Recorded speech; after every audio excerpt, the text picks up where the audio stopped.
in your 24 hours, the 24 hours you have a day, take 24 and a half hours to fear men. Yo, wadau, where take 25 hours to fear men, and also take another 25 hours to fear men. Because tell me why. Every day. Ushafika ile level umepatana na the most mature gentleman in your life, mtu mwenye ni drama free, ashatoka hiyo stage ya kurukaruka hapa pale, based on vile anajibeba, vile anaka, vile anaongea, vile ana communicate, everything was just mwah, mwah, mwah, mwah. Until I get inboxed by a certain lady, and this lady, coincidentally, we used to school together in high school. Alikuwa nyuma yangu na 1 year. Tell me why I never even used to upload this guy's face. It was literally his hand. The bracelet, the lady saw the bracelet and she was like, yo, J-Lo, cause high school alikuwa ananiita J-Lo. J-Lo, I think you're dating the same man. I'm like, yeah. What? Eish. Yeah, so she proceeds to send me pictures and the conversation. Akaniuliza, is this so and so? I'm like, okay. Yes, that's him. So every time when you guys met, apparently they met a few weeks after we had met, and this guy was double crossing his side na ile side ingine. Okay, but yeah, deep down hajui, like coincidentally we know each other from way back. That's a huge coincidence, bana. So the Chile sends the video to the dude of the hand. What are the odds? The dude is like, yo, no, that was kitambo video tulichukua family function somewhere with a family friend. Apparently, I am the family friend. I'm like, yo, no. Okay, I expect such kind of behavior from somebody else, but this one, you. So, Mimi akaniapproach akaniambia, please, would you mind to take those videos down, because my sisters came across those videos and walikuwa wananihanda. I'm like, yo, wait, you are 40 something years old, why are your sisters handling you in the first place? So hataki kuleta ngori, because ashaona yule msichana ameona nini na shajua. So he starts telling me this story. So tukaplan na this Chile, able to know how far this guy can go, because deep down hajui tunajuana, like hajui tunajuana. Yeah, what are the odds? So hapa tumejoin forces, me and her, we're like investigating. We're like, okay, muuliza hivi. The lies, the deceit. Like, whoa. So tuna chat na yeye, na on the side we are chatting with this Chile. We are like, guy enyewe hapa tulibebwa ufala ile serious. Long story short, we ended up blocking that guy. We ended up surprising him, showing him, in fact, photos of me and her. Like, we know each other. He was so embarrassed. He just had to, switch off the phone. So mimi na this other lady sai tumekuwa best. Tunasikizana, tunapeana moyo. An enemy of an enemy. You're like, you know what? You're gonna get people who deserve us. I'm a VP. Like, where? Take 25 hours to fear men. For sure. Like, the world is a small circle. Like, what are the odds that the love of your life has a love of his life na mnajuana? What are the odds? Huyo kijana hakuwa na bahati na iwe funzo kwake na wanao tabia kama yake. But I'm just so glad that none of those ladies walikuwa in a serious commitment, like we are married or we have kids or anything. So it was just easy to block him and go. No complication, no attachments, no dramas or watoto or anything. I'm just so glad that they were in the initial stages. But Wababa. Ati, just found out my long distance apparently has children almost my age. Came across a video here on TikTok of kids surprising their parents. Nairobi. My co-wife called me. We collaborated until she started lying more than the guy.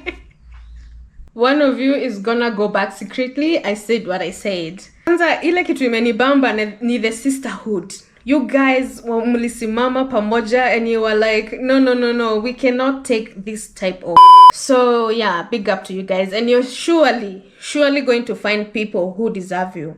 Yes. It doesn't mean just because majority of men or majority of the people that you have interacted with or dated, all those experiences that you've had, the bad experiences you've had with men, doesn't mean that there is not good men out there. There are good men out there who are well-mannered, who are loyal, and who are going to stick by you and be about you.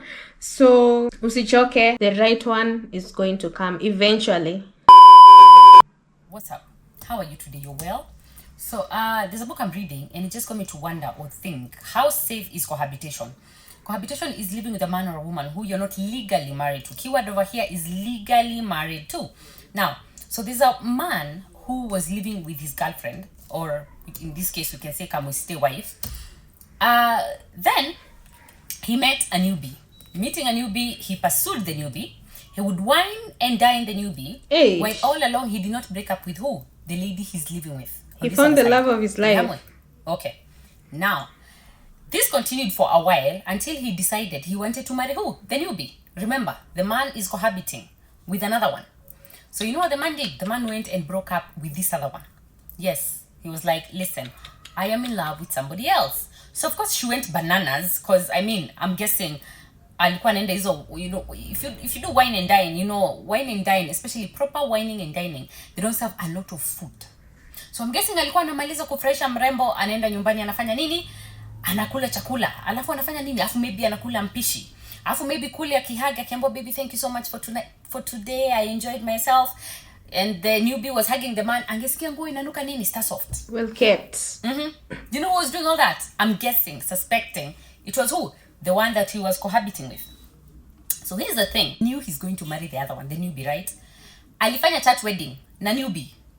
And I know you're going to come and say, it doesn't matter, marriage certificate is just a piece of paper. If the one he was cohabiting with was legally married to him, you ujinga angefanya. Angeenda kumwambia, listen, I'm breaking up with you, because if he would have, then he would have followed the legal process of divorce. That divorce is actually very expensive. I feel like maybe people will consider more what they are doing, as much as they assume they're in love, than, especially the married ones, than cohabitation. Because cohabitation, breaking up means neza kuja nichukue manguo niende na kuna kitu. There are no legal repercussions. I can live with you for 10 years, someone can live with you for 10 years. Amwe tu one day atamka achukue manguo naende na kuna kitu utafanya. But sasa huyo mwenye muona hata 1 year, amwe, by the way, I want to marry someone else, he has to divorce you first. Yes, he has to divorce you first. Others would decide to just maybe marry behind your back. Ile how many stories have you not had? Atunaka chini unapigia unaambiwa, "Okay, kwani mliachana na Jose? Why? Sinaona ameoa." Unaenda Facebook amekublock, you create another account. Or you do whatever you have to do. You find photos of the one you're living with, cohabitation, saying I do to somebody else. So how safe is cohabitation? How safe are you in cohabitation? You can say the marriage is just a piece of paper, but let me tell you, that paper can save you from a lot of nonsense. A lot. Because if he wants to leave you, he is not going to go and do things behind your back. He will have to divorce you first. I'm not talking about cheating. I'm talking about marrying a whole other person, like a whole marriage, a whole wedding, he would have to divorce you first. I'm not saying it's a sure bet to a long marriage, and I'm not saying that it's who has a man's heart. This is not about who has a man's heart. What I'm asking is, how safe is cohabitation? But here's the thing. If he did not just move in with the newbie, he actually married her legally, then that tells you, and then he was living with this other one, come we stay. That means he knew. Is this okay? I have so many questions. And is this where they say, why buy the cow when you get the milk for free? Or he knew, because apparently men know. A man can look at you and know, I'm gonna wife this one. Did he know she was the one? Or he was just wasting time with the other one or looking for his wife? Or the situation of, why buy the cow when you get the milk for free? How safe is cohabitation? I will see you on the next video. The issue inakwanga na a lot of theories to this. There's a lot of theories to the issue, because I've seen a lot of people, I've had a lot of stories I've witnessed here on TikTok, those guys that waited until they got married and then they moved in, and then now they didn't even last 6 months. Nimesikia wengine walika kama stay for almost 20 years and they lived happily ever after. I think it's just, I don't know, I think it's just about finding your person. Yeah, so in this case, maybe the man found the love found the love of his life akiwa tu na huyu, and that's not even funny. You know, the love of your life finding the love of his life, it's not even funny. But what you can do right now is just live life the way you want to, because there are no rules to life. You can wait until, you know, you're married, and then maybe after 6 months mpate hata amko compatible, and then mnaweza kanisha, and then after maybe 10 years you live happily ever after. Just do whatever makes your heart happy. There are no theories. A lot of married men wako na pete na wana cheat. You know, it's not a factor that, you know, prevents them from cheating. Maybe wanasema, I've had stories of men saying, oh, my wife died. So it's not something, you know, this conversation inakwanga it's a bit controversial, and it's a bit, ina depend tu na mtu. There are no rules. Just do you know, just do what makes you happy. Just do what you think is okay, because at the end of the day, you don't know about tomorrow. And you can have that marriage certificate. Yes, ni sawa, anaweza kuwa na marriage certificate, but akona affairs huko nje. Like, how is that better? Yeah, you're married legally. Doesn't mean he can divorce you, but he can move out and go and live with his mistresses. You know, just do you. There are no rules in this life. Just do whatever makes you happy. And that being said, that was the last story of this episode. See you on the next one. Subscribe to get more amazing stories. I'm having a lot of fun shooting this content. It's sijui ni udaku napenda. It's just something that I'm enjoying doing. So yay. So follow and subscribe and stay tuned for the next episode.